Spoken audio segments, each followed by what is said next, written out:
Itu cuma penegasan, validasi. Saya enggak. Pak Arvin pernah nggak istrinya nanya gitu? Pernah. Gitu. Hari ini Mother's Day, jadi kita harus memahami perempuan. Ya, hari ini Mother's Day. Kamu sayang aku nggak? Sayang lah. Dia suka nanya, butuh validasi. Ya, dan kalau udah bilang sayang aku nggak sayang. Boleh nggak? Kalau udah boleh nggak, masuk barang itu. Kalau udah boleh nggak, udah masuk barang itu. Ada tuh pasti sesuatu. There's something di situ. Tapi nggak apa-apa. Sama Yesus. Ternyata dia Alkitabiah. Loh, ketawa dia. Saya mendukungnya. Loh, Alkitabiah nggak? Yesus bilang, jika engkau mengasihi. Karena kasih itu bukan cuma omon-omon. Ingat baik ya Bapak Ibu. Ibu kita mengasihi kita nggak cuma dengan ngomong. Salah satu cara ibu kita mengasihi kita ketika dia cerewet marahin kita. Tapi biar dia cerewet marahin kita, dia tetap buatin kita rendang. Ya enggak? Biar dia cerewet marahin kita, dia bangun pagi-pagi, nasi goreng kesukaan anaknya udah dia bikin. Walaupun sambil bikin, tapi dia bikin. Saudara bisa merasakan cintanya lebih kuat dari apa yang dia buat dibanding dengan apa yang dia katakan. Jadi ketika Tuhan Yesus bilang begini, makanya dibilang iman tanpa perbuatan mati. Gak ada gunanya.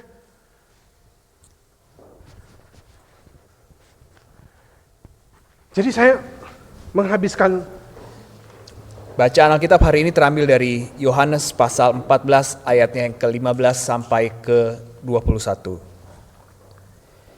Yohanes pasalnya yang ke-14 ayat 15 sampai 21. Firman Tuhan berjudul Yesus menjanjikan penghibur. Jikalau kamu mengasihi aku, kamu akan menuruti segala perintahku. Aku akan minta kepada Bapa, dan Ia akan memberikan kepadamu seorang penolong yang lain, supaya Ia menyertai kamu selama-lamanya, yaitu Roh kebenaran. Dunia tidak dapat menerima Dia, sebab dunia tidak melihat Dia dan tidak mengenal Dia.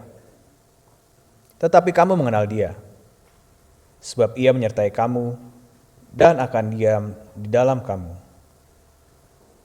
Aku tidak akan meninggalkan kamu sebagai yatim piatu.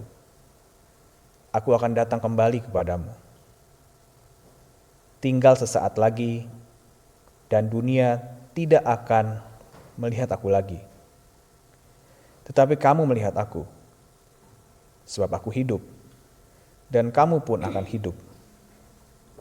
Pada waktu itulah kamu akan tahu bahwa aku di dalam Bapa-Ku, dan kamu ada di dalam aku, dan aku di dalam kamu. Barang siapa memegang perintahku dan melakukannya, dialah yang mengasihi aku. Dan barang siapa mengasihi aku, ia akan dikasihi oleh Bapa-Ku, dan aku pun akan mengasihi dia, dan akan menyatakan diriku kepadanya. Demikianlah pembacaan Alkitab. Berbahagialah orang-orang yang memegang peringatan-peringatannya, yang mencari Dia dengan segenap hati, yang juga tidak melakukan kejahatan, tetapi yang berjalan menurut jalan-jalan yang ditunjukkannya. Haleluya.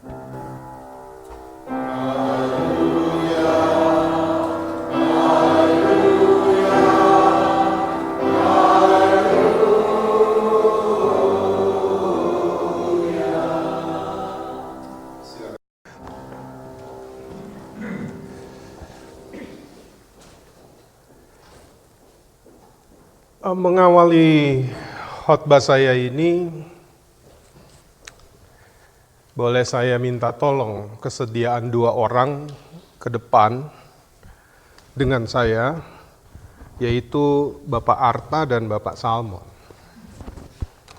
Mari Pak.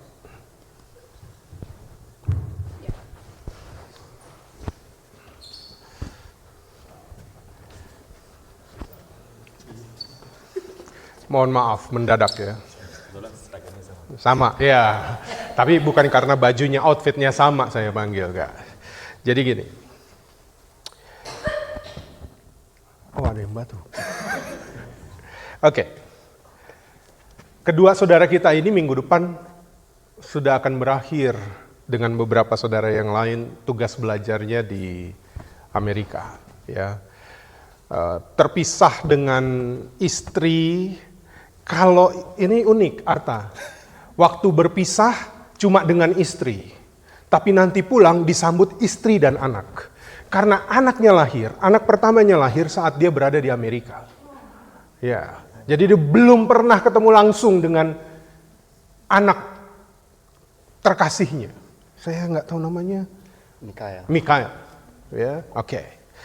Beda dengan kondisi Pak Salmon. Kalau Pak Salmon ketika dia akan tugas belajar ke Amerika, pertama di Qatar dulu, kemudian di Indonesia, kemudian pisah mereka ke Qatar semua, lalu dari Qatar balik dan mereka ke Amerika. Berapa lama di Amerika? 6 bulan? 5 bulan. 5 bulan, oke. Kalau Pak Salmon, dia terpisahnya dengan istri dan 2 anak. Saya cuma mau tanya begini, di awal gini. Waktu mau berangkat ya, bulan 1 Januari. Ketika Bapak Arta mau berangkat, Bapak Salmon mau berangkat, siapa yang nangis? Istri. Jujur. Istri nangis kenapa? Hamil besar. Mau melahirkan, bapaknya nggak ada. Oke? Karena tugas belajar. Istri nangis tapi Pak Arta nggak nangis. Pastinya nangis. Dia bilang dulu istri nangis, tapi di akhir dia bilang bahwa dia sendiri nangis. Sekarang saya tanya sama Pak Salmon. Waktu perpisahan ya dengan istri dan 2 anak, ada yang nangis? Saya yang nangis. Dengan jujur dia katakan bahwa Pak Salmon yang menangis. Padahal Pak Salmon yang akan pergi meninggalkan dengan tugas belajar. Istri dan kedua anak Istri berkaca-kaca. berkaca-kaca. Kalau anak-anak ya udahlah gitu ya, nggak apa-apa ya gitu. Oke. Artinya apa yang saya mau bilang Bapak Ibu? Setiap perpisahan itu pasti akan mendatangkan suasana yang sedih. Kita nggak tahu nih, ternyata Pak Arta yang akan berpisah karena tugas, karena sesuatu yang dia lakukan, maka dia menangis, istri yang ditinggalkan pun menangis. Kalau Pak Salmon ketika dia harus berpisah, Pak Salmonnya yang menangis, namun istrinya lebih tegar sedikit, berkaca-kaca, nggak sampai jatuh, cuma di sininya udah kelihatan. Itulah perpisahan. Itulah perpisahan. Dan mereka berdua sedang menyanyikan lagu dari Krisdayanti yang berjudul Menghitung Hari. Karena dalam waktu yang tidak lama lagi mereka akan kembali ke Indonesia dan akan berjumpa dengan keluarga yang ditinggalkan. Terima kasih. Ya, kita beri tepuk tangan untuk tugas belajar mereka ya.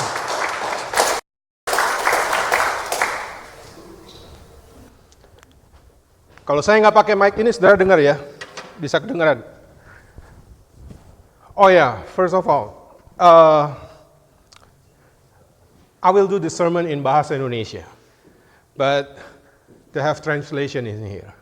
You can see it, so it will help you to understand the sermon. Okay? Nah, Bapak Ibu dan saudara yang dikasihi Tuhan, bayangkan bahwa Injil Yohanes 14 itu terjadi dalam suasana Ketika Yesus sudah mulai menyampaikan kepada murid-muridnya bahwa dia akan terpisah dari murid-muridnya. Bapak Ibu, momen ketika Tuhan Yesus mau berpisah dengan murid-muridnya, Injil Yohanes menulis itu dari pasal 13 sampai pasal 17. Bayangin, itu dalam sebuah waktu yang lumayan panjang. Tuhan Yesus mencoba meyakinkan mereka. Kenapa? Karena ada kesedihan. Saya tadi berpikir begini, unik juga bahwa ketika Pak Salmon yang akan berpisah dengan istri dan anak-anak, ternyata di dalam hati yang akan pergi itu juga ada rasa sedihnya.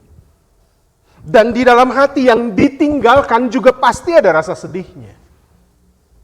Dan ketika dijanjikan, ketika Pak Salmon, Pak Arta, Pak Arvin, dan saudara-saudara yang lain yang sudah punya keluarga menjanjikan, begitu aku selesai wisuda, aku pasti akan kembali kepada kamu. Maka siapa yang paling duluan pulang? Sama-sama pulangnya. Istri udah tunggu ya? Sudah. Karena mereka berjanji bahwa saya pasti akan pulang. Nah, saudara-saudara yang dikasihi Tuhan, Tuhan Yesus, ketika dia akan berpisah, dia bilang sama murid-muridnya. Dan murid-muridnya gak gampang menerima itu. Gak gampang menerima itu. Walaupun Tuhan Yesus jelaskan, bayangin pasal 13, sampai pasal 17, Tuhan Yesus ngomong sampai di pasal 17 Tuhan Yesus berdoa buat mereka. Saking sedihnya. Nah, inilah suasana batin yang terjadi pada saat Yesus mau berpisah dengan murid-muridnya. Tidak mudah.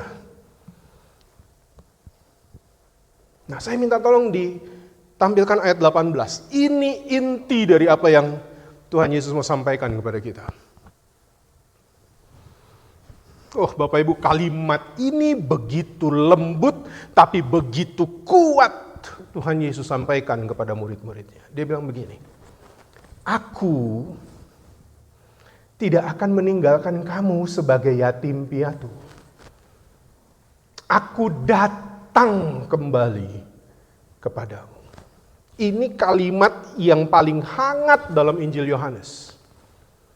Janji yang lembut, tapi bikin bingung. Kenapa bingung? Karena Tuhan Yesus bilang, mau pergi, tapi nanti aku kembali. Yesus nggak bilang begini sama murid-muridnya, aku akan pergi. Ya udah, yang tabah ya, yang sabar ya, yang kuat ya. Aku nanti nggak ada. Enggak. Tapi Yesus bilang, aku kembali. Dan Yesus mau katakan kepada mereka, kepergian Yesus bukan akhir dari kehadirannya. Saudara harus ingat itu. Itu yang Tuhan Yesus mau bilang sama murid-muridnya. Salib yang akan dia terima, itu bukan berarti nanti Allah akan absen. Allah tidak akan hadir dalam kehidupan murid-muridnya. Tidak. Tapi Yesus mau bilang begini, ketika aku pergi, nanti aku datang kembali kepada kamu, itu dalam bentuk dan cara yang berbeda. Dia menyertai, namun dengan cara yang lain. Dalam hal ini Bapak Ibu, Tuhan Yesus sedang membuktikan. Ingat nggak waktu mau peristiwa Natal? Ketika dikasih tahu ya kepada Yusuf, kepada Maria tentang kelahiran Yesus, nanti dia akan dinamai salah satu sebutannya, identitas Yesus adalah apa? Immanuel. Dan dalam hal ini Yesus membuktikan bahwa dirinya adalah tetap Immanuel walaupun dia harus pergi. Saudara harus dengar baik-baik. Ini karena nggak mudah diyakini. Yang merupakan identitasnya, dia Immanuel. Artinya tidak akan ada satu detik pun dalam perjalanan waktu dia bukan Immanuel. Saya ambil contoh. Siap Jenderal, mohon contoh ya. Izin. Tidak akan satu detik pun dalam hidup Pak Ade, beliau bukan Sinaga. Karena Sinaga adalah identitas dari Bapak. Kalau pakai seragam, Bapak dalam tugas mengabdi kepada negara ada masanya berakhir. Tapi sebagai Sinaga, Bapak nggak akan pernah berakhir. Itu identitas. Dimanapun Bapak berada, pakai seragam atau tidak, pakai seragam ditulis di sini, Ade Sinaga. Identitas. Buka KTP, Ade Sinaga. Buka paspor, Ade Sinaga.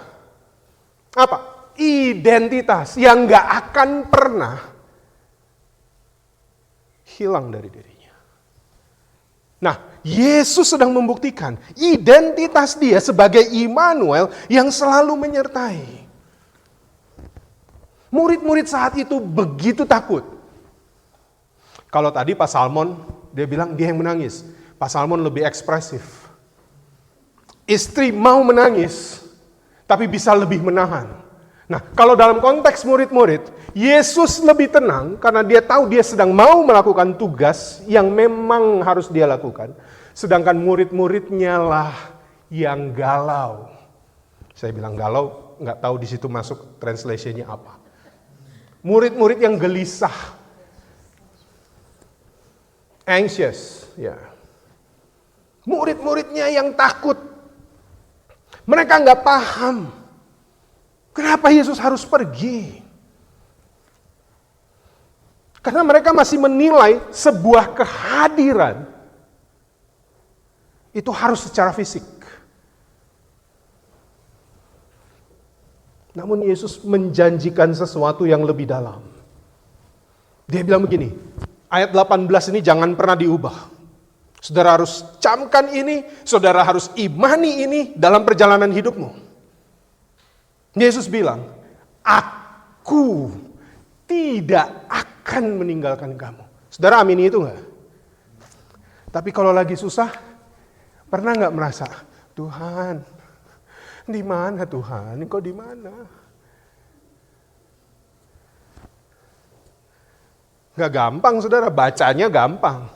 Mengimani ini enggak gampang. Enggak gampang. Tapi Yesus menjanjikan murid-muridnya, aku akan datang. Nah, sekarang gini, saya lupa tadi mau nanya sama Pak Salmon deh. Pak Salmon nanti pulang, tanggal berapa Pak? What?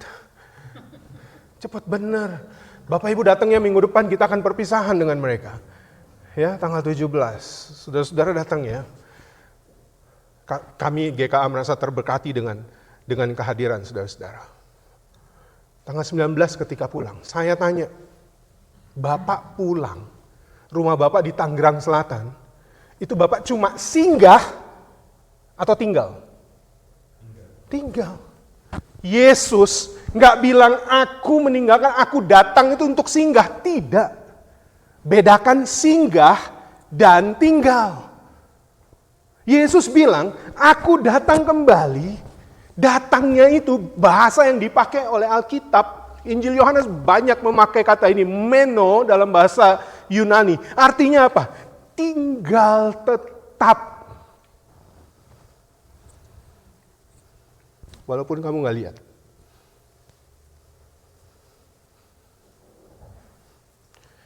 Yesus sedang mengajarkan sesuatu yang baru. Yesus hadir lagi, aku tinggal tetap. Tidak sekedar kehadiran fisik. Jauh lebih dalam kehadiran Allah, Bapa, dan aku ada di dalam kamu. Bapak Ibu, tidak ada tokoh dalam perjanjian lama yang punya kuasa ini. Setiap tokoh perjanjian lama saudara sebut, mau raja, mau nabi, mau ahli Taurat atau siapapun. Mereka menunggu ketika Tuhan masuk baru mereka bisa bernubuat dan melakukan sesuatu. Realitasnya Allah itu di luar mereka. Bapak Ibu harus ngerti ini. Tapi ketika Yesus menjanjikan ini, realitasnya dia di mana? Di dalam kamu. Dan kamu lebih hebat dari Daud. Daud tidak mengalami ini. Kamu lebih hebat dari Abraham. Abraham tidak mengalami ini.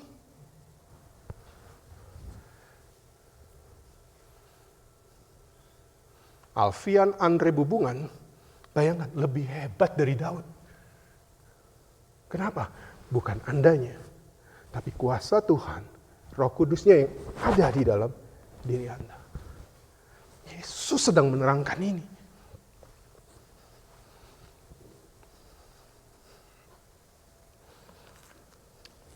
Yesus tidak bilang, aku datang untuk singgah. Ngombe, kalau orang Jawa bilang ya Bu. Gak cuma ngombe, minum-minum. Ayo kita ngopi-ngopi.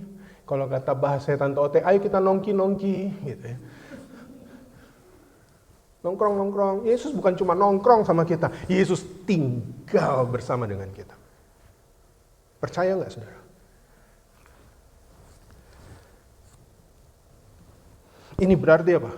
Relasi yang terbangun. Yesus mau tinggal tetap. Sangat intim dan gak pernah putus. Immanuel, ini kalimat paling powerful yang saya mau katakan hari ini. Saudara dengar ini baik-baik. Immanuel adalah identitas Allah.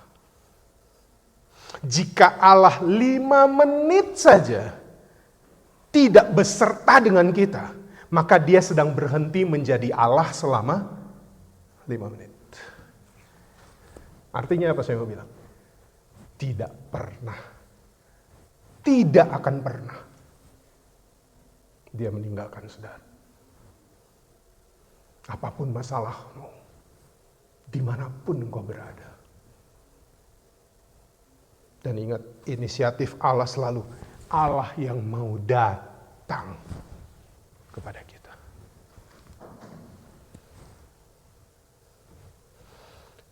Maka Yesus mengatakan begini, nah sekarang saya ajak kita memahami. Tolong ditampilkan ayat 15.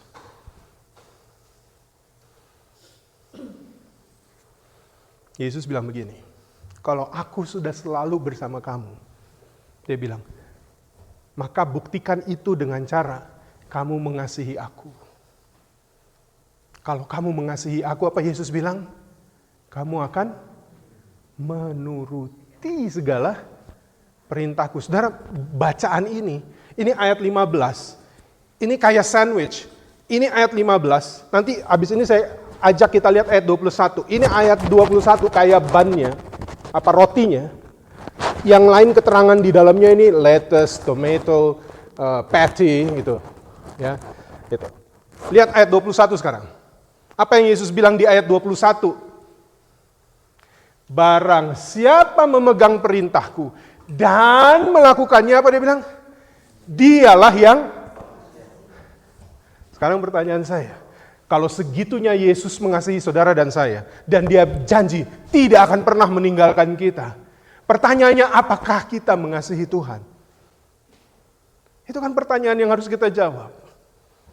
Dan kalau kita bilang aku mengasihi engkau Tuhan, ini saudara harus ingat, barang siapa yang mengasihi aku, dia akan melakukan perintahku. Istri saya suka tanya sama saya. Kadang-kadang dia suka tanya. Kalau udah gini mulainya. Sayang, beda. Kalau udah sayang, beda mas. Sayang, kan beda. Kalau lagi yang kedua tuh lagi marah deh. Tapi tetap sayang. Itu hebatnya. Marah tapi tetap sayang. Kalau ini nggak dipanggilnya manis banget. Sayang, habis ini kalimat paling keren nih. Kamu sayang aku nggak? Loh, pastilah. Dipanggil sayang, masa saya nggak sayang balik? Tapi saya tahu setelah itu ada kalimat-kalimat pentingnya di setelahnya. Bukan kalimat pentingnya di depannya. Di depannya itu cuma penegasan, validasi. Saya enggak. Pak Arvin pernah nggak istrinya nanya gitu? Pernah. Gitu. Hari ini Mother's Day, jadi kita harus memahami perempuan. Ya, hari ini Mother's Day. Kamu sayang aku nggak? Sayang lah. Dia suka nanya, butuh validasi. Ya, dan kalau udah bilang sayang aku nggak sayang, boleh nggak? Kalau udah boleh nggak, masuk barang itu. Kalau udah boleh nggak, udah masuk barang itu. Ada tuh pasti sesuatu. There's something di situ. Tapi nggak apa-apa. Sama Yesus. Ternyata dia Alkitabiah. Loh, ketawa dia. Saya mendukungnya. Loh, Alkitabiah nggak? Yesus bilang, jika engkau mengasihi. Karena kasih itu bukan cuma omon-omon. Ingat baik ya Bapak Ibu. Ibu kita mengasihi kita nggak cuma dengan ngomong. Salah satu cara ibu kita mengasihi kita ketika dia cerewet marahin kita. Tapi biar dia cerewet marahin kita, dia tetap buatin kita rendang. Ya enggak? Biar dia cerewet marahin kita, dia bangun pagi-pagi, nasi goreng kesukaan anaknya udah dia bikin. Walaupun sambil bikin, tapi dia bikin. Saudara bisa merasakan cintanya lebih kuat dari apa yang dia buat dibanding dengan apa yang dia katakan. Jadi ketika Tuhan Yesus bilang begini, makanya dibilang iman tanpa perbuatan mati. Gak ada gunanya.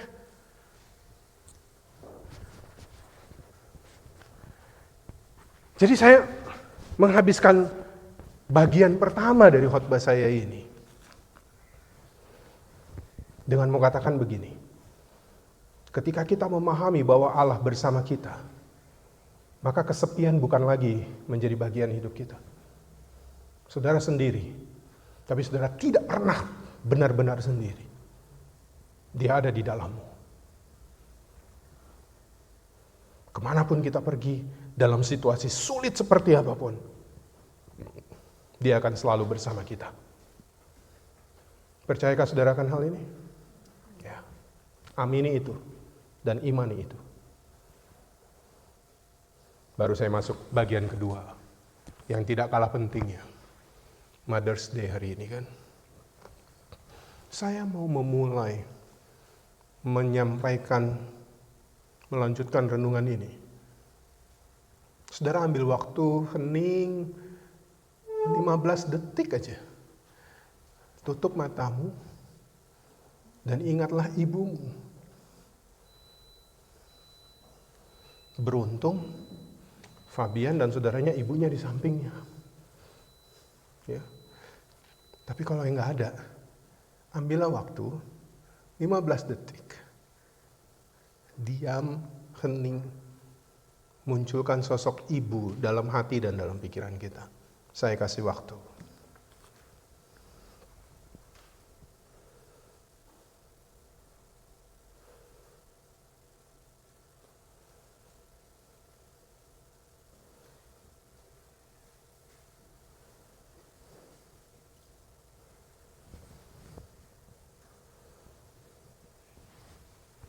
Oke, ketika saudara sudah menemukan kembali kehadiran ibu dalam memori saudara,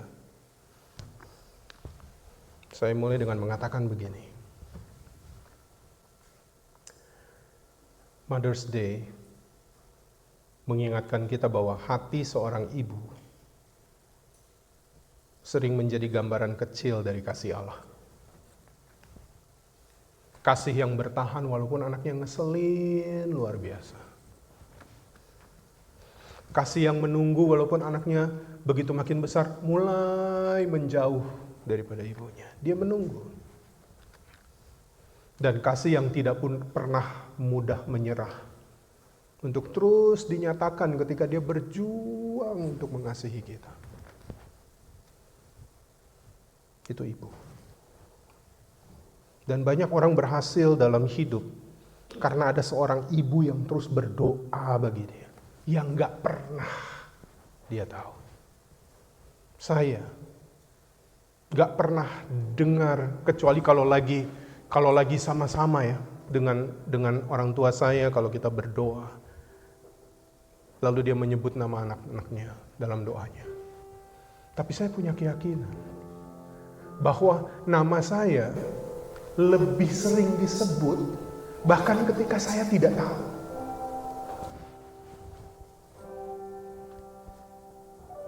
Itu yang dilakukan ibu. Dan saya mau mengangkat sebuah kisah nyata yang luar biasa. Saya sudah pernah mengangkat kisah Thomas Alva Edison, tapi hari ini saya nggak mengangkat kisah itu lagi. Tapi saya mau mengangkat kisah orang Amerika. Saudara akan selalu mengingatnya. Kalau saudara ke Washington DC, ada dia punya statue. Abraham Lincoln.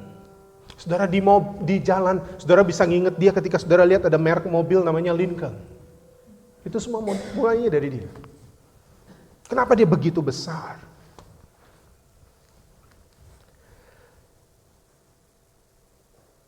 Abraham Lincoln bertumbuh dalam kondisi yang sangat miskin, dalam kemiskinan. Rumahnya sederhana, hidupnya keras, dan ia hampir nggak punya akses untuk dapat pendidikan yang terbaik.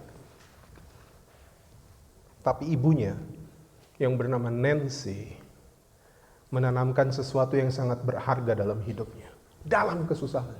Yaitu apa? Engkau harus tetap beriman, engkau harus tetap punya karakter, engkau harus punya integritas, dan engkau harus punya keyakinan bahwa hidupmu harus berarti. Ibunya sering mengajarkan Alkitab dan membentuk hati Lincoln sejak kecil. Ketika dia masih muda, ibunya meninggal.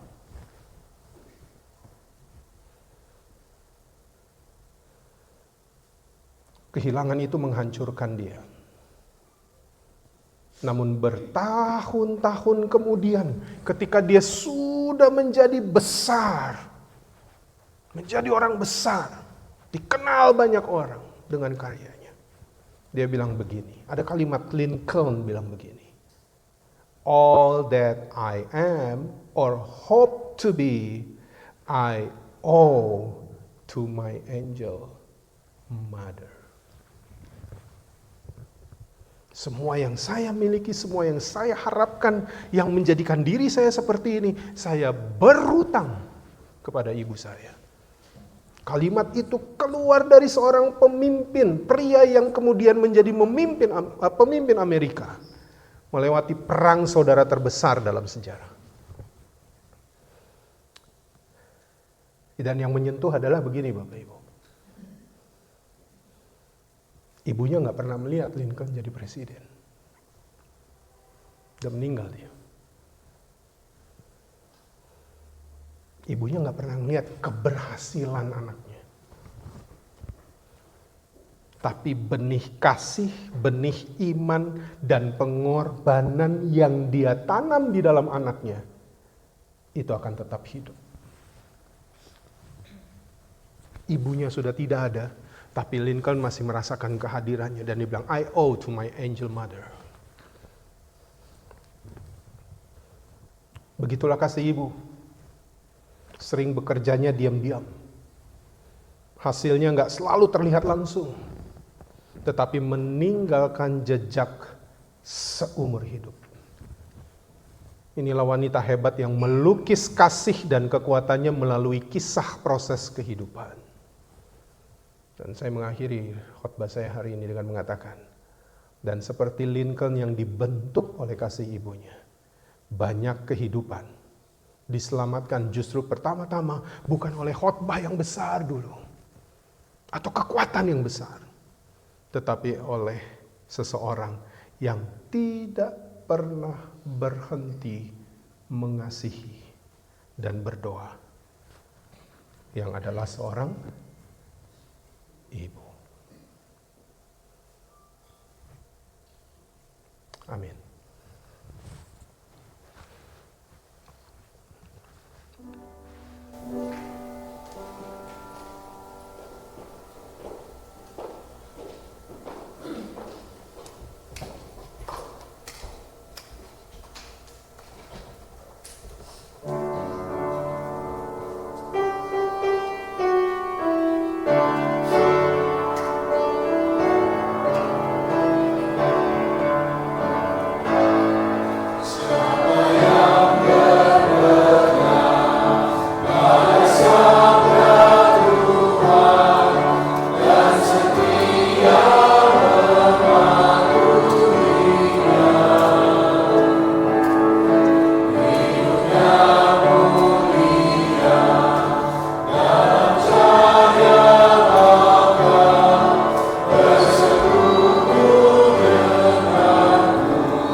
bersama-sama dengan umat di segala masa dan di segala tempat, marilah kita mengikrarkan pengakuan iman kita menurut pengakuan iman rasuli, sambil hati dan mulut kita berkata, Aku percaya kepada Allah, Bapa yang Maha Kuasa, dari langit dan bumi, dan kepada Yesus Kristus, Anak yang tunggal Tuhan kita, yang dikandung daripada Roh Kudus, lahir dari darah Maria, yang menderita sengsara di bawah pemerintahan Pontius Pilatus, disalibkan, mati dan dikuburkan, turun ke dalam kerajaan maut.